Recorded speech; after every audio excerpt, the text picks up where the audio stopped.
Good morning. Welcome to our Saturday morning word study. And today we're going to be looking at John chapter 1, verses 43 through 51. So I ask you to pull out your Bibles right now if you haven't already, and so that you can follow along. And as I point out certain words or certain phrases, you can kind of see context and get insight into the lesson. Of course, this is going to be the gospel lesson for tomorrow. And I will also be preaching on this lesson too. So that's kind of a good background or good preparation for hearing the message for tomorrow. So John chapter 1, of course, John does not have a nativity account. He basically starts out with, in the beginning was the Word. It's kind of an explanation of who Jesus is to start off with. And then he begins with John the Baptist. And of course, then we have the baptism of Jesus by John the Baptist. And this is all at age 30, so that the next thing that happens after the baptism of Jesus, we have, of course, Jesus starting to call the disciples. And so that's what we're kind of going to be into today. For some reason, the first disciples called are passed over this year. And that's Andrew and Peter. For some reason, that probably is in other gospel accounts, and I would say in our 3-year pericope system, it's mentioned in some of the other years, but not this year. And so our first one has to do with Philip and Nathaniel, the second group that is called.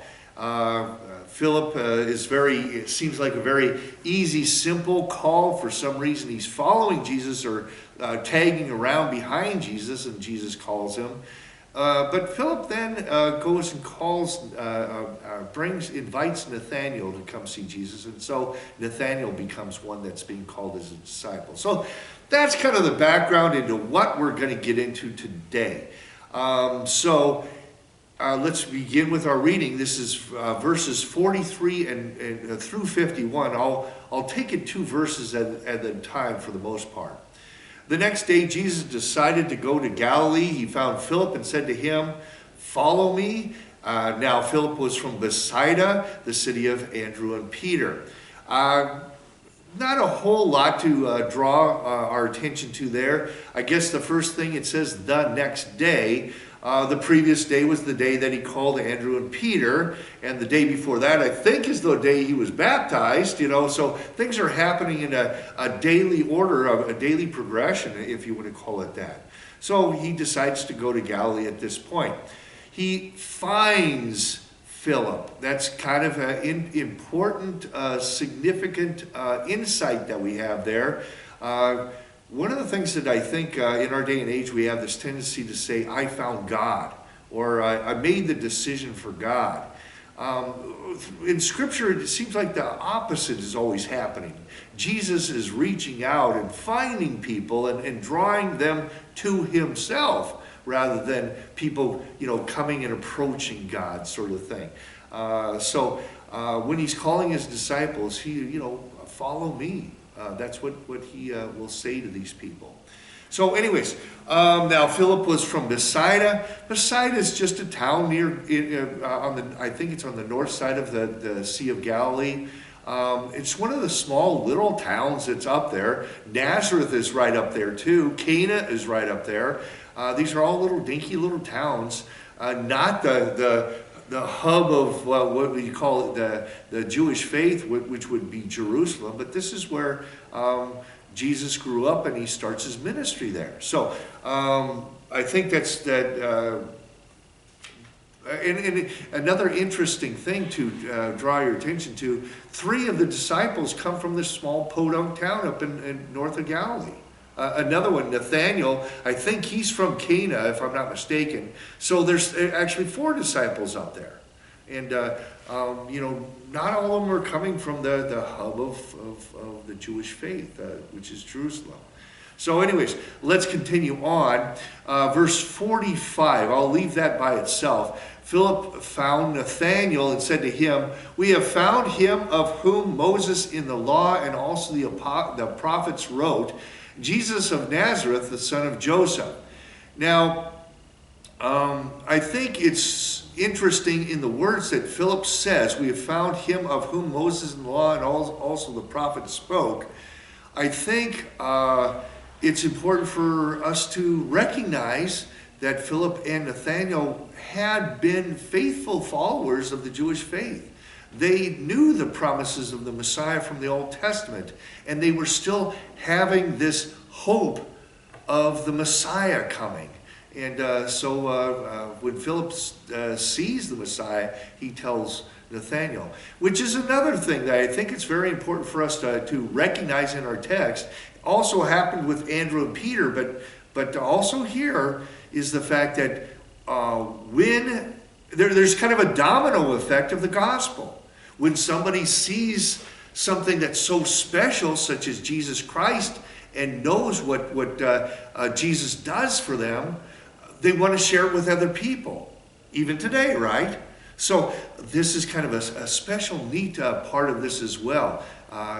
It's like that commercial when this person tells one person and he tells two people and this kind of thing. It just spreads and spreads and spreads. That's the way the gospel is meant to be shared. Out of joy, we share it with other people. Now, let's get back to our text, though. Moses and in the law and the prophets wrote, there is a lot of Old Testament evidence or discussion of the Messiah. Prophecies regarding who the Messiah was and details and the fact that he was coming. And so faithful people of Israel had pinned their hopes on this Messiah coming, and they were hoping it would be soon. So this is what it's being referred to here. He mentions Jesus of Nazareth. Of course, I mentioned Nazareth. There's no special town. In fact, Nazareth is not prophesied about in the Old Testament at all. Bethlehem is, okay, and then Jerusalem, of course, is talked about many times. But Nazareth, no. Galilee, I guess, is the closest you come when it talks about, our hope comes from Galilee sort of idea. And one last thing out of this verse, son of Joseph. So Jesus is identified as the son of Joseph. We know better, he's the son of God. And yet at the same time, it kind of lends to some questions whether Joseph was still alive or whether he was well known and had passed away. We don't know the answers to that, but Philip does identify Jesus as the son of Joseph. So I guess there's a little bit of uniqueness or interesting point there. One last thing, and this is our Greek word for the day, okay? The word found, we've got this word finding coming up 3 times, in fact. Jesus finds Philip finds Nathanael, and then Philip says, we have found. Guess what that Greek word is? It's a variant of the word eureka. Okay, and you may have heard that word. It's not just a town in Northern California, but it also means that I have found something. The light bulb has come on. I've discovered something or something to that effect. So that's our word for today, eureka. Okay, let's move on to verse 46. Nathanael said to him, "Can anything good come out of Nazareth?" And Philip responds and says to him, "Come and see." Well, I guess 2 things. One thing, we're seeing a little bit of cynicism come out of Nathanael. Now, we don't know the background of his cynicism, but the fact that Nazareth is this place where Jesus comes from would have been a surprise to most people, I guess. They would have thought Bethlehem or Jerusalem or something to that effect. So, and I think maybe we could say that part of the cynicism that Nathanael might have had was the fact that during this point of history, basically prophets had stopped appearing. And the word of the Lord, in a sense you could say, had become silent. And instead, what you have, and this happens just before Jesus comes onto the scene, it seems like many people calling themselves Messiah had actually started showing up, and people would place their hopes on this guy and that guy, and their hopes would have been dashed. Oftentimes the Roman officials would step in and kill these people and put down any kind of insurrection that's taking place. And so Nathanael might have been a little bit discouraged as far as the current history is concerned. Maybe a little bit cynical, and then saying, hey, can anything good come out of Nazareth? Other than that, I think it's kind of neat. Philip's great gospel response, powerful as it is, come and see. He doesn't put out this great apologetical treatise or whatever. He just says, come and find out. And I think even today, sometimes we feel in our witnessing to other people, we have to have all the answers in some way, a great way to say things. No, our best thing can kind of be, let's find out about Jesus. Let's go to church. Let's read the Bible. Let's come and see in that way. And I think that's a neat way to do it. Sometimes we should let God do the work for us rather than us trying to do the work ourselves. Come and see. So anyways, and of course, behind even the words of Philip, God is working through those words. It's the hand of God that's reaching out to Nathanael through Philip to bring him to the Lord. Let's move on, though. Verses 47 and 48, Jesus saw Nathanael coming toward him and said of him, "Behold, an Israelite indeed, in whom there is no deceit." Nathanael said to him, "How do you know me?" And Jesus answered him, "Before Philip called you, when you were under the fig tree, I saw you." I think a couple of things to draw our attention to here. First is the phrase of Jesus. What does he mean when he says, "Behold, an Israelite indeed, in whom there is no deceit"?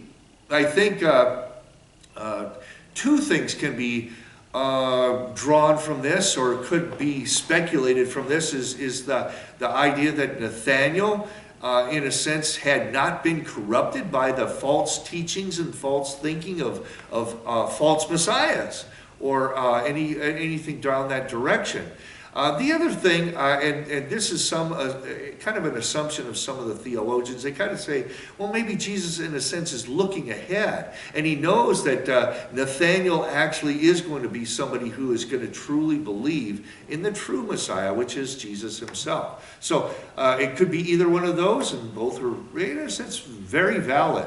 And then Nathanael asked, "How do you know me?" And Jesus answered, "Before Philip called you, I saw you when you were under the fig tree."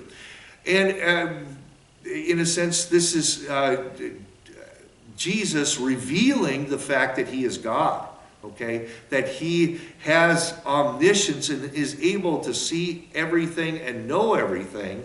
And it points to the fact that he is God, and that also that he is reaching out to Nathanael in a way that says, I know you, and I know despite your failings that I want you as my own child, as my own disciple. Okay, let's move on though. Verses 49 and 50, Nathanael answered him, seeing the miracle, of course, "Rabbi, you are the Son of God, you are the King of Israel."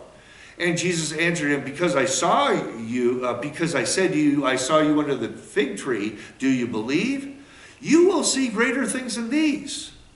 Okay, a few things we can bring to our attention on this. First of all, Nathanael calls Jesus Rabbi.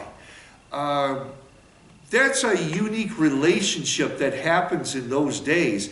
The concept of rabbi is when you call somebody a rabbi, you are saying, I am going to make you my teacher. I am going to put my allegiance to you. And so when he calls him rabbi, there's more meaning than just calling him teacher. Okay? But then he says even more profound stuff. You are the Son of God. He recognizes the miracle. He recognizes that this man, Jesus, is also God. And he is the one who has been forecasted from the Old Testament. And then you are the king of Israel. That attaches itself to that as well. Because that's what the Messiah, he will rule over his people forever. Is a part of the Old Testament prophecy on that. So there that is. And then Jesus answered him, because I said to you, I saw you under the fig tree, do you believe? You will also see greater things than these. I think in retrospect, we know that there were greater things than these. So this is Jesus kind of pointing out what the future would bring. Not only for the 3 years of his ministry, but also for the fact that people throughout history from that point on have the miracle of faith given to them. And they believe in Jesus Christ as their Savior. Greater things than these are people being saved. And that's the greatest thing of all. So we can talk about the miracles, we can talk about the profound teachings of Jesus, but even greater than that is the fact that people are brought to salvation. Okay, last thing we're going to go to is verse 51. And he said to him, truly, truly, I say to you, you will see heaven opened and the angels of God ascending and descending on the Son of Man. What does that bring your mind to? Some kind of Old Testament story? I think it's about Jacob's ladder. Isn't that true? Where you saw angels ascending and descending. He saw that vision in a dream of angels ascending and descending. Yes, it calls back to that. But I think it has a New Testament twist to it, if you want to call it that. Notice what it says. You will see heaven opened. Okay, that's what Jesus does. The angels of God ascending and descending. The work of God is being worked into the world, descending on the Son of Man. Now it's not a ladder, it's actually Jesus himself. Okay, Jesus himself now is that bridge between heaven and earth, between sinful man and our loving Father in heaven. He becomes that ladder that bridges the gap between heaven and us, bringing us together with God into his kingdom. So I think that's wonderful for us to know that Jesus is the ladder that leads us to heaven. Now, we'll leave it at that, but I think maybe takeaways from this Bible passage have to do with the fact that we see the power of God at work behind the scenes to touch both Philip and Nathanael's hearts. Even despite the resistance of cynicism that was in Nathanael, God is more powerful than that and is able to work the miracle of faith. Another takeaway is the fact that Jesus is the one who comes to us in grace. And then I think the last takeaway might be the response that we have to the wonderful message of the gospel. To go tell others. Come and see. You know, that's something we can always say to people around us as we mention Jesus Christ. Come to church. Come look at the scriptures. Come and see. We'll leave it at that for today. And I hope you were benefited and enjoyed this message. And hopefully it was a blessing for you. And may God bless you as you hear the continuation of this message in a sermon tomorrow. God bless.